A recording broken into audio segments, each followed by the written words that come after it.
জাতীয় নির্বাচনে যেসব নেতাদের মনোনয়ন দেওয়া যায়নি তাদের জেলা পরিষদের প্রশাসক করা হয়েছে, জানিয়েছেন স্থানীয় সরকার প্রতিমন্ত্রী মীর শাহে আলম।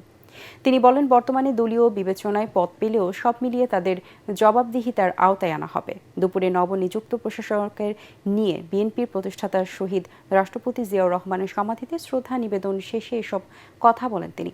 মন্ত্রী আরও বলেন, জেলা নির্বাচন সংক্রান্ত অধ্যাদেশগুলো আইন আকারে পাশ হলেই স্থানীয় সরকার নির্বাচনের ঘোষণা আসবে।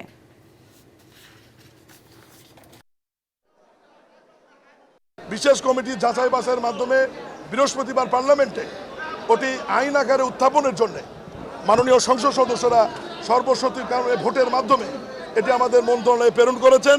আমরা অত দ্রুততম সময়ের মধ্যে এটি আইন আকারে সংসদে উপস্থাপন করব এবং সংসদ এবং মাননীয় সংসদ সদস্যরা আইন আকারে পাশ করলে দলীয় প্রতীক ছাড়া আমরা দ্রুত সময়ের মধ্যে এই প্রতিষ্ঠানগুলোতে নির্বাচনের দিকে যাব। আমাদের মূল লক্ষ্য এবং উদ্দেশ্য একটি, দুর্নীতিমুক্ত জেলা পরিষদ গঠন। আমরা যারা দুস্থ আছে তাদেরকে যেমন আমরা কর্মসংস্থানের ব্যবস্থা করব, আমরা রাস্তাঘাট, মসজিদ, মাদ্রাসা, কবরস্থান, ভিন্ন ধর্মের যারা আছেন তাদের যে উপাসনালয় থেকে শুরু করে মন্দির থেকে শুরু করে আমরা প্রত্যেকটা কাজ সততা এবং ন্যায়পরায়ণতার ভিত্তিতে আমরা উন্নয়নমূলক কর্মকাণ্ড পরিচালিত করব।